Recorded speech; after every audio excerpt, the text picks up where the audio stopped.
Hey guys, how's it going? It's the next morning after that smoky cold start. That was funny. Don't know if the critters made their way out. Hopefully they did, and they're not hiding in my garage somewhere. You can kind of tell that there was some bigger stuff living in here too. See all the scratches and whatnot. I would probably say that was squirrels or a rat or whatever that was in there. But this is, I went to the scrapyard this morning to see if I could find an axle, something with a live axle to start working with to make for the build. That's the only component that I'm missing for the fabrication of it. And I didn't find that, but I did find something else. I'll show you that in a minute. But I was at the diner this morning. I was asking one of the guys that does scrapping also. Actually, he's the guy that I got, what did I get free from him? Oh, I got a motor off of him.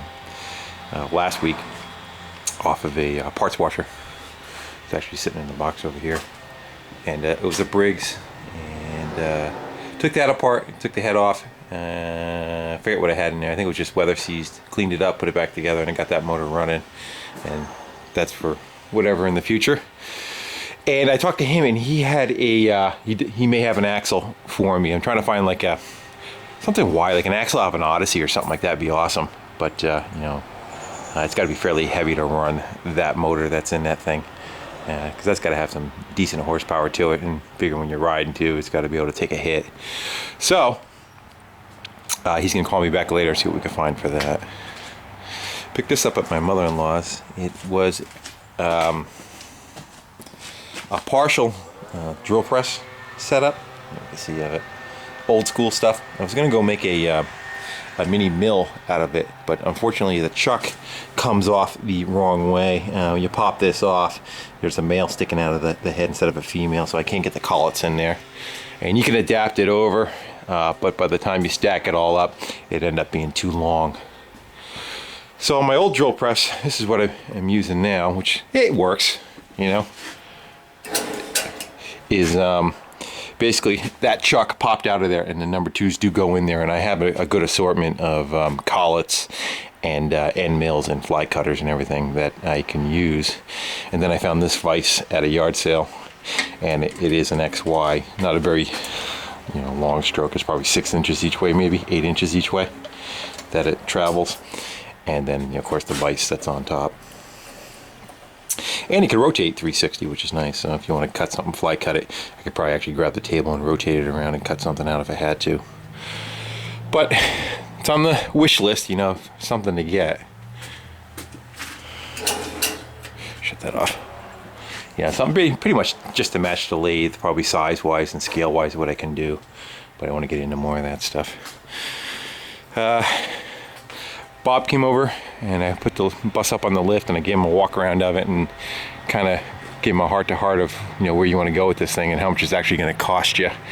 And I think he's come to the realization on it. So it's going to be going back home, I believe, on Thursday. What I did is finished and complete. It is, the motor's not going to fall out of it. It is drivable again, and that's that guy. He talked about putting floors in a bug or something too. That may or may not happen, so we'll see. But this is what I came across. It is a I don't know, like a dingo style go-kart, and unfortunately they kind of beat the crap out of it, as you can tell by the framework that's all kind of kitty-wampus on it. But the components are there, and the price is right.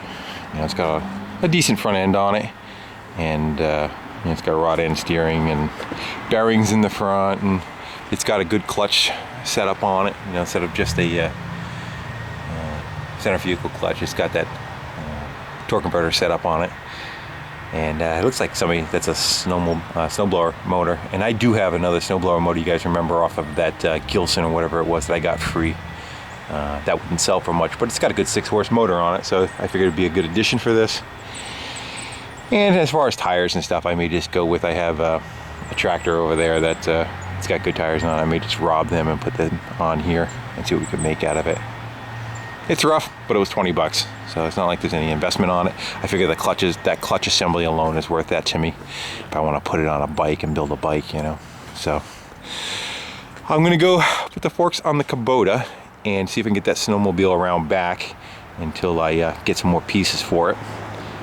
Again, I'm cheap, so I could always go and buy everything outright, but that stuff gets expensive that way, and I quite frankly can't afford to do that. So I do it this way, you know, and wait for the stuff to pop up and see what we can put together.